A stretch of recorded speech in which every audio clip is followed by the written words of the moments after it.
Hello everyone, this is Dr. Saritha, Professor of Chemistry working in St. Peter's Engineering College. In our previous sessions, we have discussed about the different types of corrosion. In that, dry corrosion, already we have completed dry or chemical corrosion, and we were discussing about the wet corrosion or electrochemical corrosion. So, electrochemical corrosion will take place when a single metal is exposed to electrolytic solution or a liquid medium or a conducting medium, or when two different metals combinedly, partially or completely dipped in an electrolytic solution. So then electrochemical cells will be formed on the surface of metal. So during the formation of electrochemical cells on the surface of metal, some part of the metal will act as the anodic part and some part of the metal will act as the cathodic part. And the liquid medium to which the metal is exposed, that will be acting as the conducting medium. So here what will happen is, in presence of that electrolytic solution, this anodic and cathodic reactions will take place, and metallic ions will be produced at the anode, non-metallic ions will be produced at the cathode. Both of them will move towards each other through the liquid medium or conducting medium, and in between the anodic part and cathodic part, somewhere it will combine to form the corrosive product. So always during the electrochemical corrosion, the corrosion will take place at the anode and cathode will be protected from the corrosion. Also, the corrosion product will be formed in between the anode and cathode. So this is the principle of wet or electrochemical corrosion. So in the electrochemical corrosion, we have discussed the two mechanisms.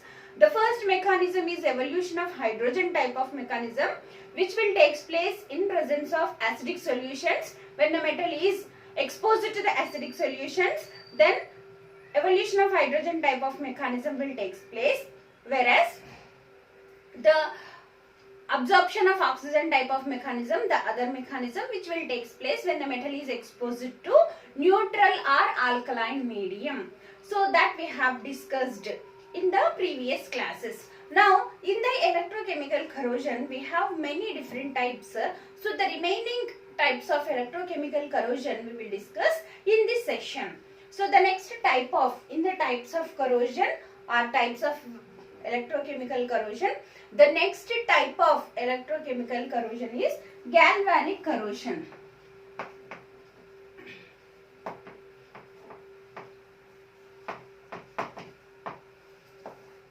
So before going to what is meant by galvanic corrosion, we will discuss what is meant by a galvanic cell. It is an electrochemical cell which is known as a voltaic or Daniell cell, which is consisting of a zinc rod dipped in the zinc sulfate solution and a copper rod dipped in the copper sulfate solution, and both of them will be connected through an external wire through a ammeter or voltmeter. Then what will happen is, among that zinc and copper, the zinc is having high oxidation potential around 0.7 volts, which will act as the anodic part, means which will act as the anode of the electrochemical cell, whereas the copper, which is having low oxidation potential, that will act as the cathode. So here what will happen, at zinc anodic reactions will take place, means zinc will undergo oxidation to form the Zn+2 and 2 electrons. So there actually the zinc is dissoluting into the solution in the form of Zn+2 ions, whereas the copper ions will be reduced to form the copper. So copper will be deposited at the cathode. In the same way, in the corrosion also, in galvanic corrosion, which will take place when two dissimilar metals are electrically connected with each other. When two dissimilar metals, when they are electrically connected with each other, and combinedly when both of them are exposed to the conducting medium or any electrolytic solution, then the metal which is having high oxidation potential will act as the anode, and the metal which is having low oxidation potential will act as the cathode. So always anode will undergo corrosion because at the anode the metal is dissoluting into the solution. Metal will convert into its ion. So dissolution of metal will take place. That is, the corrosion will take place at the anodic part. Whereas always at the cathode, like in the galvanic cell, at the cathode the metal will be protected. So galvanic corrosion will take place when two dissimilar metals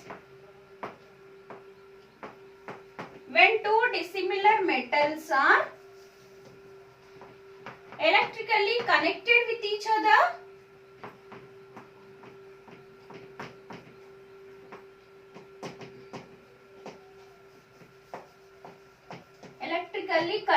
with each other and combinedly exposed to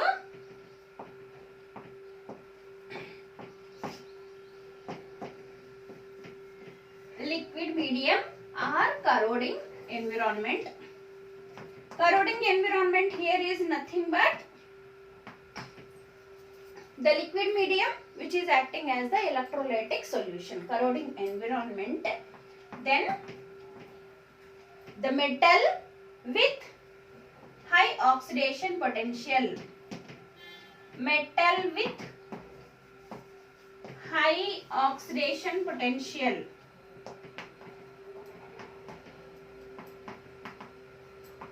Act as anode and it will be corroded. And whereas the metal with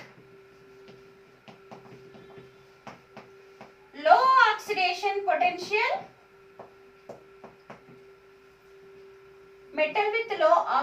potential, act as cathode and it will be protected from the corrosion. So when two dissimilar metals, when both of them they are electrically connected and both of them combinedly when they are exposed to the liquid medium or any conducting medium, then a galvanic cell is formed on the surface of the two metals. Among the two metals, the metal which is having high oxidation potential, that will act as the anodic part and always it will undergo corrosion. Whereas the metal which is having the low oxidation potential, that will act as the cathode and it will be protected from the corrosion. So example we can discuss for the galvanic corrosion is like when zinc and copper are connected with each other,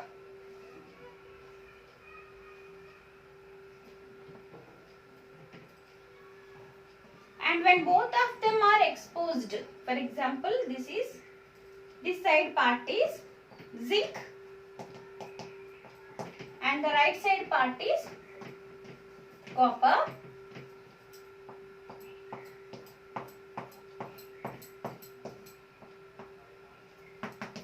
When they are exposed to the liquid medium, for example if it is the zinc sulfate solution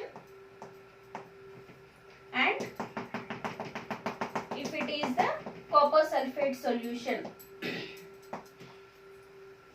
and both of them are electrically connected, means electron can pass through the connection. So now when copper and zinc are connected together and when both of them are exposed to the corroding medium or electrolytic solution, then among zinc and copper, zinc is having the high oxidation potential, that is 0.7 volts. So zinc is having high oxidation potential than the copper. Copper oxidation potential is 0.33 volts. So as zinc is having high oxidation potential, it will act as the anodic part. Whereas as copper is having the low oxidation potential, it will act as the cathode. Now what are the reactions taking place at anode? Anodic reaction, that is the oxidation reaction. So at anode what will happen is zinc will undergo oxidation to form Zn plus 2 ions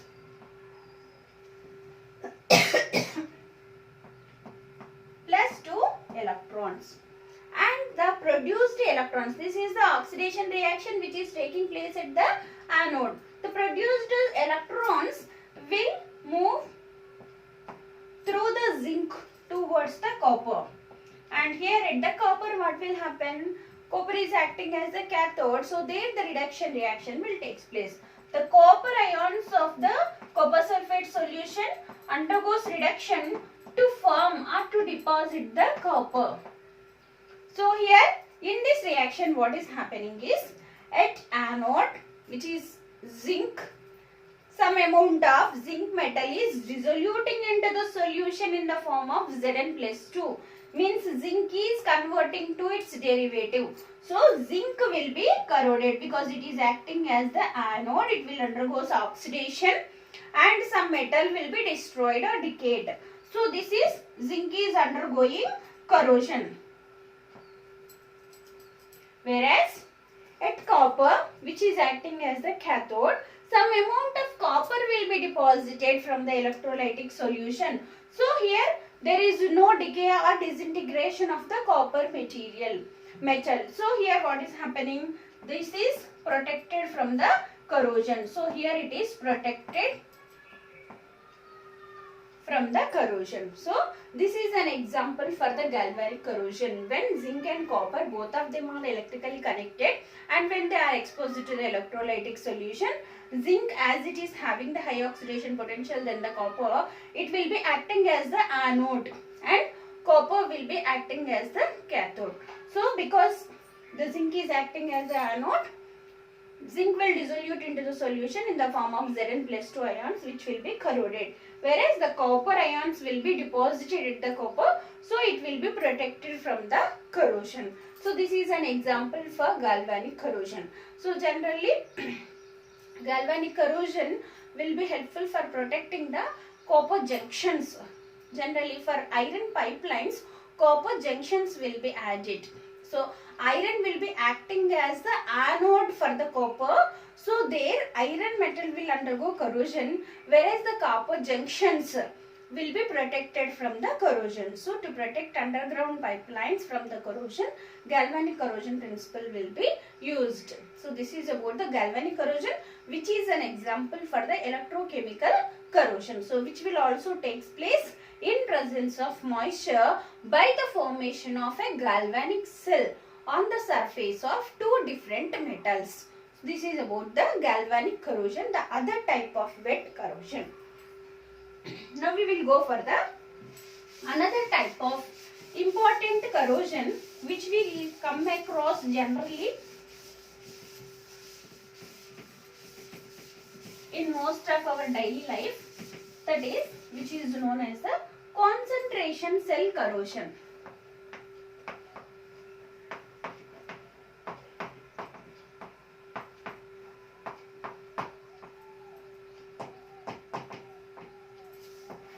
Concentration cell corrosion. What is mean by a concentration cell? First we will discuss. So generally, if you are having a single electrolyte, the solution will have the same concentration.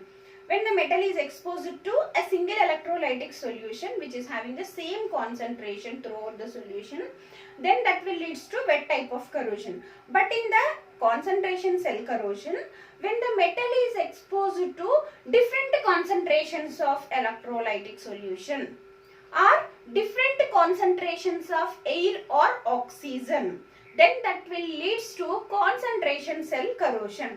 So what is mean by it is, when the metal is exposed to, when the same metal surface, when it is exposed to different concentrations of the same electrolytic solution, or when it is exposed to different concentrations of air. For example, how we can differentiate is, for example, we are having this border for the board. So the back side of the border is made with the metal, that you know that. So back side of this metal, it is having the different concentration because air is not that much exposed compared to the front part. So the back part of this border will be having less oxygen concentration, whereas the outside part of the border is having high oxygen concentration. So here itself this border is having two different concentrations of air or oxygen. So here one concentration cell will be formed because the metal is exposed to the same metal surface which is exposed to two different concentrations of air or oxygen.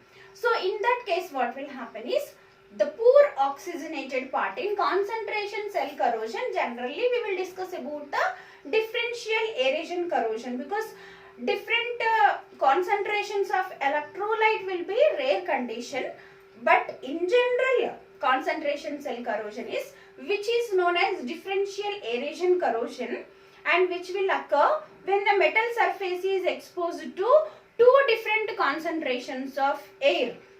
So that will leads to the formation of anodic part and cathodic part on the same metal surface, that is known as the concentration cell corrosion, and among that differential aeration corrosion. So concentration cell corrosion means the formation of a concentration cell on the surface of metal will happen when the metal surface is exposed to varying concentration, means different concentration, varying concentration of electrolyte or varying concentration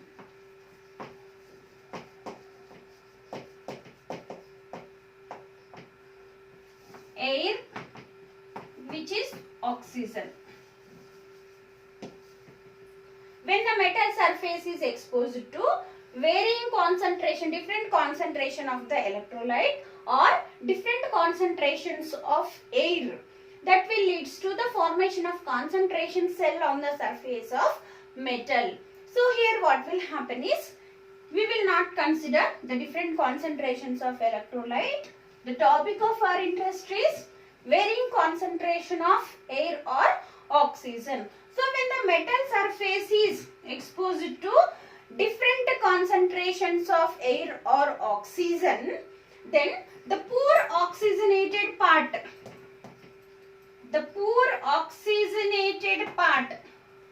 of the metal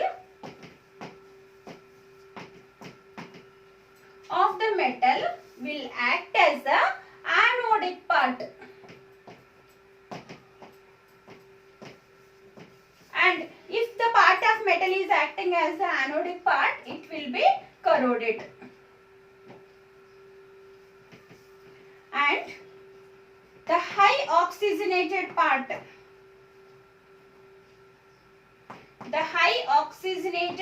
of the metal will act as the cathodic part, and it will be protected from the corrosion. It will be protected from the corrosion. So when the metal is exposed to varying concentration of air or oxygen, among the two varying concentrations of air, if the poor oxygenated part of the metal will act as the anodic part, so obviously anodic part will be corroded, and the high oxygenated part of the metal will act as the cathodic part and it will be protected from the corrosion. So this is about the differential aeration corrosion. So for example, generally this will take place when we are having the mesh type of structure like this.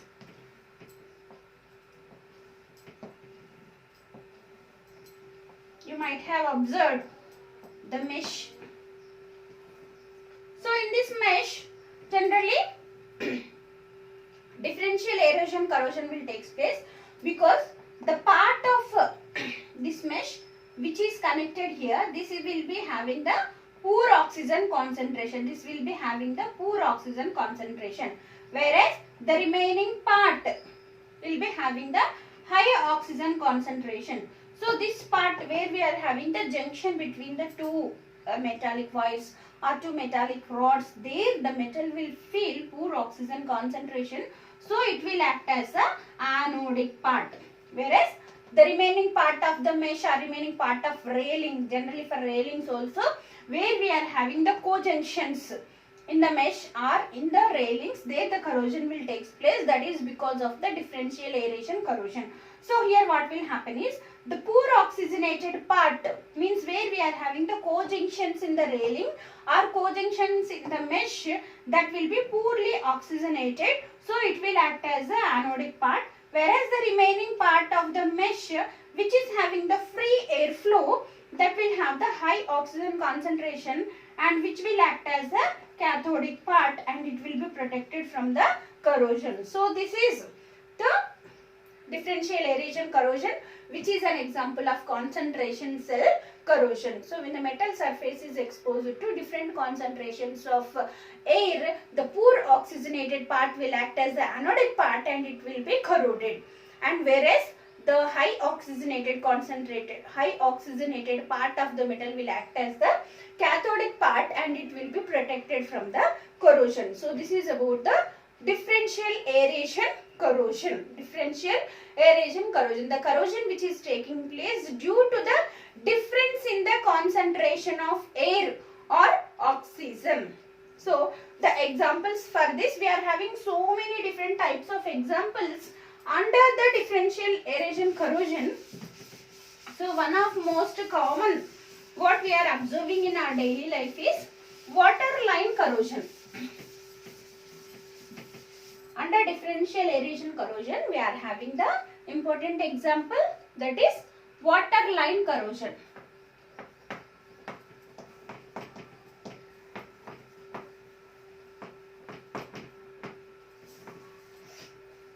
Water line corrosion. Generally, in the water tanks, in the water storage tanks, for example, this is the water storage tank, and which is having the level of water up to this.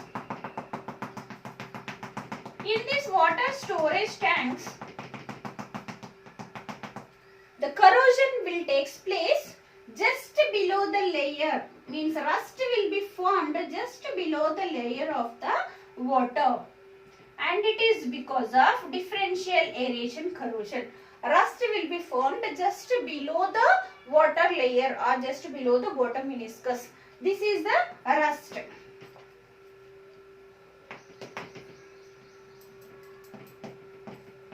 What is the reason for this is differential aeration corrosion, which is one of the concentration cell type of corrosion. So here what will happen is, the part of this water tank which is completely filled with the water and that is having the poor oxygen concentration. It is poor oxygenated because it is filled with the water. So it will be poorly oxygenated, and this part will act as the anodic part. So at anodic part, generally water tank means it will be made with either iron or steel. So at anodic part, the iron will undergo oxidation to form Fe+2 and 2 electrons. So this is the oxidation reaction. Now the electrons will move through the metal from anodic part to the cathodic part. So what is the cathodic part here? The water tank, the part of water tank which is free from the water, which is free, and that is having high oxygenated part, means it is having the high oxygen concentration. So this is highly oxygenated, and this part will act as cathodic part. Cathodic part. Now at cathode, what is the reactions which are taking place in electrochemical corrosion mechanism we have discussed. At cathode,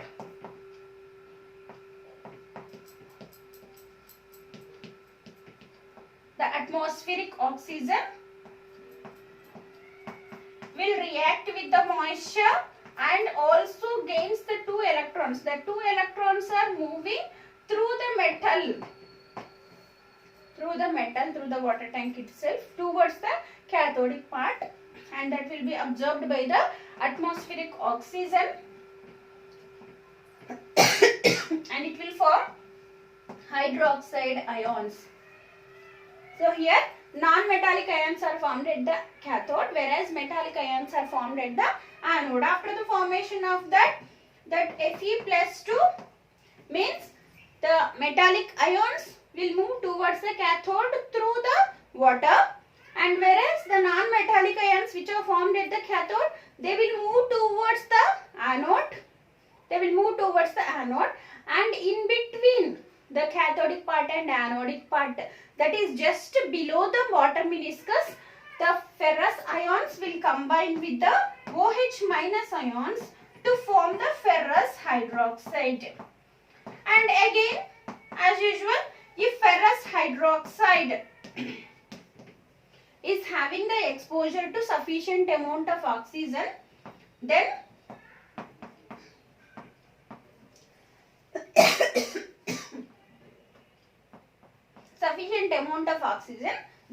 it will undergo oxidation to form ferric hydroxide. That is nothing but the rust.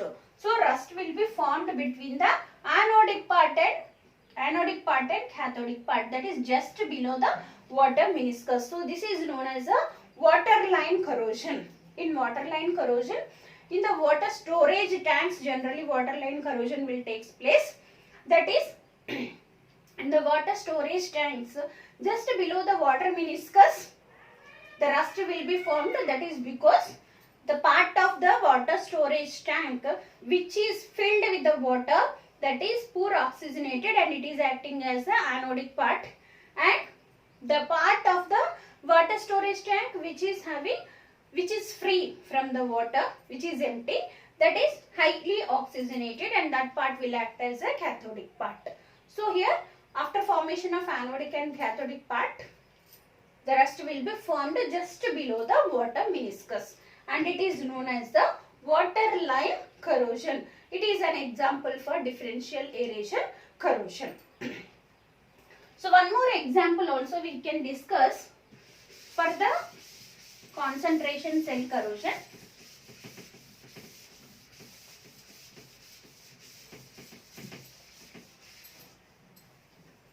That is pitting corrosion.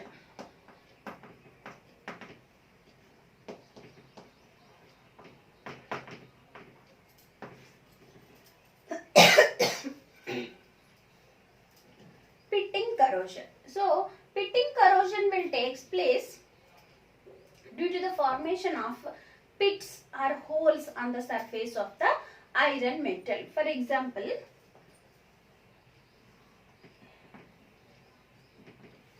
this is a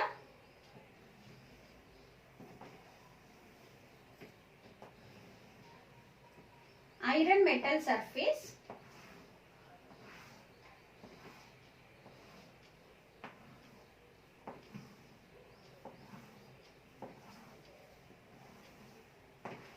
This is the iron metal surface. If a small pits or holes are formed on the surface of iron, and how pits are formed is that will be based on the conditions, like if we are having any cut edges or cut slides on the surface of metal, or otherwise by sliding the overloads, when we are dragging or pulling the overloads on the surface of iron, that time also cracks will take place, and also by the chemical attack, and maybe sometimes due to the internal stress within the metal.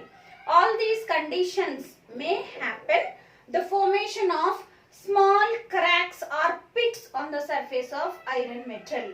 And here, if we observe this pit or this narrow part, this hole, this is poor oxygenated. This part is poor oxygenated. Here we will write, this part is poorly oxygenated.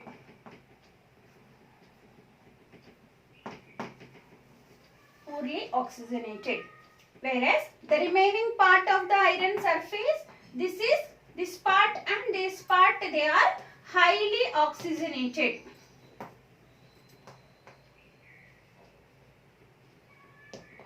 Highly oxygenated.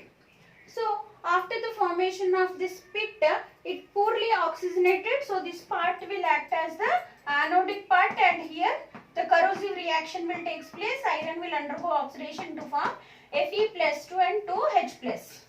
Now this produced electrons will move towards the cathodic part through the metal like this. Through the metal, electrons will move through the metal towards the cathode, and at the cathode what will happen? Of O2 plus H2O plus 2 electrons gives rise to 2OH minus. So then hydroxide ions are formed at the cathode. Iron ions, ferrous ions are formed at the anode. So both the ions will move towards each other. Iron ions will move towards the cathode, and whereas the OH minus ions will move towards the anode. And in between the anode and cathode, rust will be formed like this. This is the formation of the rust between the anode and cathode. This is the formation of rust. So how this corrosion is taking place is because of the concentration cell or because of the differential aeration corrosion, where what is happening is the poorly oxygenated part, if pits or holes or cracks are formed on the surface of iron, that part will have poor oxygen concentration, so it will act as the anodic part, whereas the remaining part of the iron surface which is having high oxygen concentration, and it will act as the cathodic part. So non-metallic ions are formed at the cathode and metallic ions are formed at the anode. Both of them will move towards each other, and in between the cathode and anode rust will be formed. So this is about the pitting corrosion, which is an example for differential aeration corrosion. So differential aeration corrosion, whatever may be the type of corrosion, differential aeration means when the metal surface is exposed to different concentrations of air or different concentrations of oxygen, the poor oxygenated part will act as the anodic part, whereas the high oxygenated part will act as the cathodic part. And at anode, the metal will undergo dissolution. At cathode, non-metallic ions are formed, and metallic and non-metallic ions will move towards each other through the liquid medium or through the conducting medium, and corrosion product will be formed between the anode and cathode. So that is about the concentration cell corrosion, which is one of the type of wet or electrochemical corrosion. So in the next class, we will discuss about the factors which are affecting the rate of corrosion. Thank you.